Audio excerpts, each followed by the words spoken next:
I want you to imagine that when somebody walks into the facility, there's a blank canvas in front of you, and you're trying to figure out enough information about this person, just cursory, right, so that you can intelligently move in to a deeper qualifying, but you're doing it because you've gained rapport quickly with this person.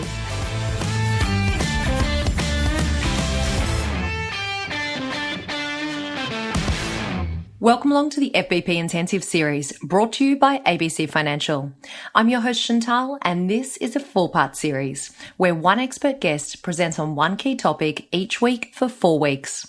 During each show, you will receive practical tips and actions to implement in your fitness business. Our focus topic for this series is sales, and our expert guest is Conrad. Now, if you missed episode 1 in the series, then head over to fitnessbusinesspodcast.com and select the tab at the top of the screen called Intensives. There you're going to find our first series on retention, plus episode 1 of our sales intensive series featuring Casey. Now let's go straight into this week's episode. I am very excited to say a warm welcome back to our expert guest, Conrad. Woo-hoo! Yeah, good to be back. I love your energy to start the show, Casey. Now, last week you joined us and we talked about the 8 steps to fitness sales. And we said that this week we're going to be talking more about that initial conversation that you have before you actually take a qualified lead and you tour them. So do you want to start us off by telling us what's the actual outcome that we should be trying to achieve in the conversation? Sure. So, of course, what we're talking about here is step 2 to the sales process, which is meet and greet. Okay? With the meet and greet, our goal here is to, number 1, pre-qualify the guest, and number 2, try to, as quickly as possible, establish rapport with them. All right. Now, when I say pre-qualify, what do I mean?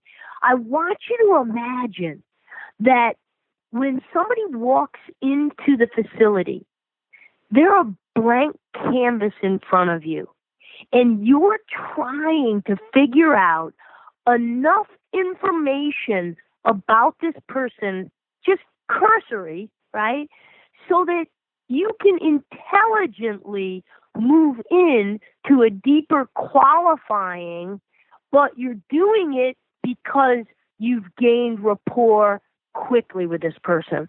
So the pre-conversation to this is, have you been studying personality types? Have you been studying, NLP, matching and mirroring, pacing and leading, all of those things? Those are all important behind the scenes, more advanced training, but certainly behind the scenes important components to doing this step well. Casey, so we've done that pre-work that you talk about. So let's put ourselves in that situation. Do you want to now talk us through any specific script suggestions that you might suggest that we use? Absolutely. And I've been using them for 30 years.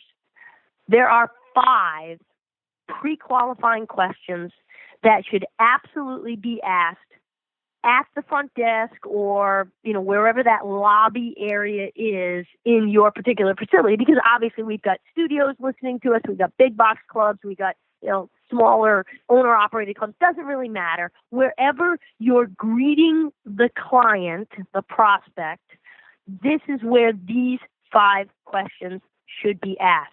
And it doesn't matter whether you have a front desk person or not. Obviously you just tweak it if you're the person approaching them the first time and they haven't checked into a front desk. So number 1, you are always going to say to the person, "Hi, my name's Casey. How can I help you today?" Right? And you are. So there's kind of 2 questions, and right there, you're basically asking them, how can I help you? And you're trying to get their name. So depending on how the person walks in, if I see someone's coming in with a little bit of piss and vinegar, I might just quickly say, "Hi, how can I help you?" Because I can see this person's on a mission, and I want them to feel that I sense and can relate to their urgency. And if they aren't in such a rush and I am coming up after the front desk has paged me, I might say, hi, Jane, Casey Conrad. How can I help you? Right? So if I know their name from the front desk, I can use their name, Casey Conrad, say mine. If I don't know their name, I want to get their name. But regardless, I don't care if the front desk called you and said, I got Jane here, and she wants to talk to you about buying a membership. I am always, never assume, ask the person, how can I help you? Because two things. Number one, more times than not, you get to the front desk told you that someone was there for a tour, and you get there, and the person says, yeah, I'm here to cancel my membership. And it does happen, trust me, right? So you want to hear it directly from the horse's mouth. What does this person want? Okay? But the second thing that a lot of people don't realize is you're listening for cues. What's an example? Yeah, I wanted to speak to somebody about membership. Versus, yeah, I wanted to take a look at your club. Two very different personality types in terms of their strategy for communication. One is an auditory person. I'd like to speak to somebody about membership. And one is a visual person. I want to take a look at your facility. So you're going to, as you advance in your skills, you're going to actually adjust not only your language, but with someone who wants to speak to somebody about membership, you're probably going to spend more time sitting than you are up looking because they want to speak to somebody. Whereas as a visual person, you're going to get through that sitting period as quickly as possible to get them out so you can show them the facility. Okay? So that's why I always, and I want to hear their tonality, right? I said, yeah, I'd like to take a look at your facility, right? Well, let's give you two examples. Yeah, I stopped by because I wanted to take a look at your facility. Versus, hi, yeah, I wanted to take a look around. So think of how much you've just learned there to paint your canvas of this person. It's interesting, isn't it? Absolutely. Last week we talked about the importance of role play. So thinking about what you've just described to us and now knowing that it's a complete guessing game. You could get any personality type at any given time. Does that mean that it's important that we role play these different, I guess, situations? So it's not one stock standard situation of how we actually greet someone because, as you've just said to us, sometimes we need to suddenly adapt and sit down with a person versus actually take them around for a tour. So is it important that we role play those different scenarios? Yeah, and I'm going to give you the lawyer answer in me. It depends, okay? And it really does, okay? If I've got a brand new sales team, I can't do that. Shit, they're having a hard enough time just doing the basic script, right? And now they got to think about, they said visual words. I have to use look and see, and is that clear? And imagine this versus, does that sound good to you? Can you hear what I'm saying? Does that make sense, right? So these are things that come natural to me because I've been doing it for 30 years. So with an advanced team, this is the kind of stuff I like to bring to the table, and we'll put all these little things in a hat. And so you might pull out visual woman who is has a long time sort. So I'll throw in all of these kind of really advanced things with an advanced team, but that's not the norm in our industry because the turnover rate's fairly high. So typically what happens is these types of advanced trainings usually happen in a setting outside of the facility where you're sending your people to an advanced training if they are able to handle that. But I'm not saying don't ever do it. Certainly, the great thing about being inside the club is that you can do a lot after the tour. Like I can actually ask the salesperson, what words did they use? You can tell by their eye patterns. You've got a good ear. You can overhear some of these things with the prospect for your sales team, and then you can kind of zero in afterwards and say, well, what words were they using? And so you're bringing up their antenna, right? You're bringing up their awareness antenna over time. Now, I interrupted you halfway through your answer to script suggestions, so I'll let you get back to that now. Yes, I was actually 2/5, not quite halfway. My mistake. That's for the auditory digital people in the group. They would have said that. But me, I'm a visual person. So yeah, about halfway. So the next question, number 3, is how did you hear about our club? And of course you're asking this because we want to know from a marketing perspective what's working. Okay. But there's another reason, of course, that I want to know this. There's a huge difference between someone saying, I saw a Facebook ad or I drove by versus a friend of mine's a member here or so-and-so told me about you. So, it's very different if somebody drove by the club and walked in cold, no rapport, no other connection versus my friend. So I literally want to hear that. Now, if they said to me, oh, I heard about you through Facebook, I personally, and this is a Casey thing, it's hard to train your salespeople to do this, I say, any way else did you hear about us? And any way else. So I'll actually ask it a total of 3 times because it's interesting as we get into an age where it's much more difficult to figure out how the heck do we spend our marketing dollars because nothing seems to really be the home run or the triple that it used to be. I like to try to collect a little more data, okay? So if they heard about us through a friend, of course, there's follow-up questions that you want to ask. Oh, who is that? If you know them, then acknowledge that and align with that. Oh, great. If you don't know them, don't bullshit and say, oh, Jane, sure. Oh, yeah. And then you find out she's at the other club down the street, So don't BS your way through that. But if they found out about a friend, whether you know them or don't know them, you're going to ask another follow-up question. And that is, great. Are you planning on working out with her, or are you going to be coming in at a different time? Now, notice how fantastic that question is.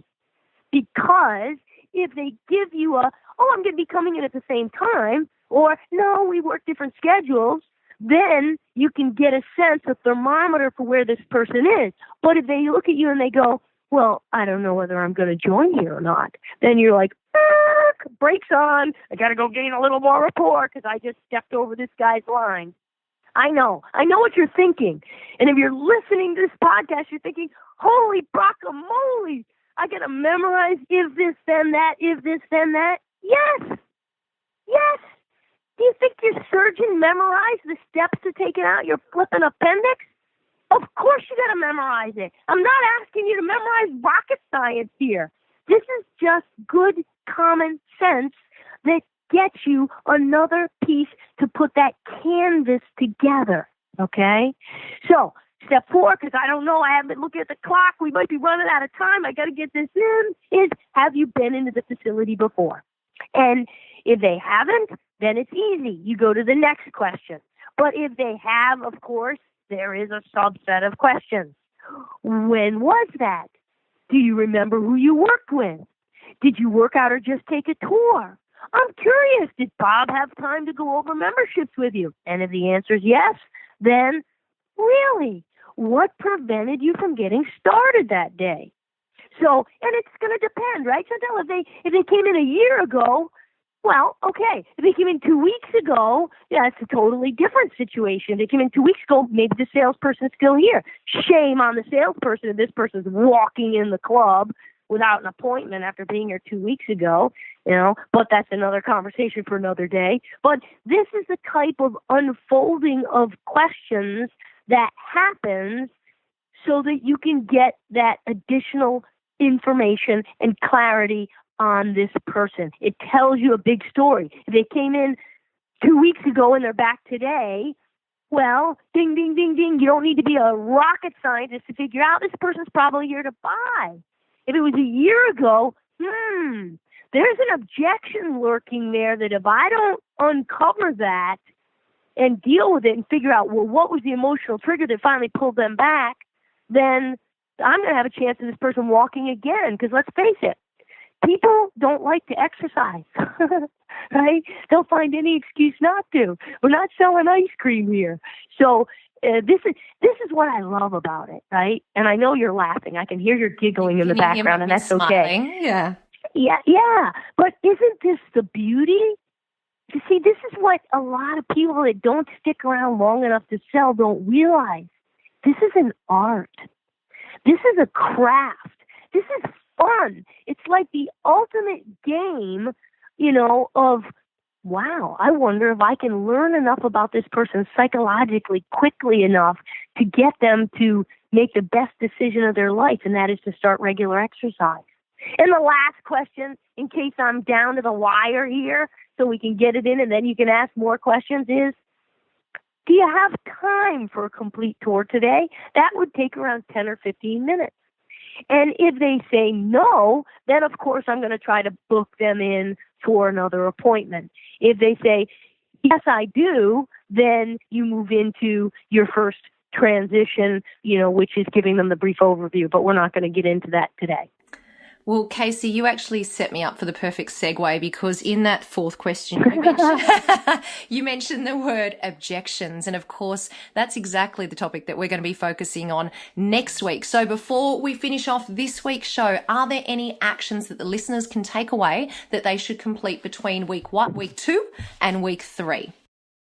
Before we hear about this week's homework from Casey, here's a message from our podcast partner, ABC Financial. Hi, this is Keith Lansdale from ABC Financial. If you have a club anywhere north of Texas all the way west to Alaska and Hawaii, I would absolutely love to help you with your software and billing solutions. You can contact me at keith.lansdale@abcfinancial.com. Look forward to hearing from you soon. Thanks, Keith. Now let's go back to Casey to hear about our homework. Of course, there's always got to be action, or else it's just a casual listen, right? So here's the action. Number 1, if I looked at you right now and asked you to rattle off the 8 steps, could you do it? And the answer for a lot of people is going to be no. So get on it, okay? But this week's homework is I want you to go back and listen to this several times until you have perfectly scripted out the 5 questions and the sub-questions and memorize them. So when someone comes in and says, how did you hear about us? And they say, oh, my friend, can you immediately say, oh, great, who is that? Oh, I'm curious, will you be coming in with them or you'll be working out at a different time, right? So each one most of them had sub-questions or slightly different variations. Get it scripted out. That's the only way you're going to get to memorize it, because if you think you're just going to wing it, forget it. That's a prayer. That's your action for the next week ahead. And then Casey's coming back to join us next week, where we're going to talk about handling objections. Thank you, Casey. Awesome. Have a great week. The intensive series wouldn't be possible without the support of our podcast partner, ABC Financial. ABC Financial leads the health and fitness industry in software and payment processing solutions. If you want your business to thrive with the most advanced club management software, comprehensive payment processing, and customer service that is second to none, then choose ABC Financial. You can request a demo at www.abcfinancial.com. Also, a reminder that thanks to our foundation partner, Active Management, you can now download a transcription of each show in the intensive series. Just go to fitnessbusinesspodcast.com, click on the tab at the top of the page called Intensive Series, then scroll down and press the button that says Access the transcription of this interview. It is that easy. A reminder of this week's actions from Casey is to re-listen to the show until you have scripted the pre-qualifying questions that Casey just went through. Once you've scripted them, then memorize them. Now, of course, you can also take the shortcut and download the transcription. Then whatever you do, practice, practice, practice.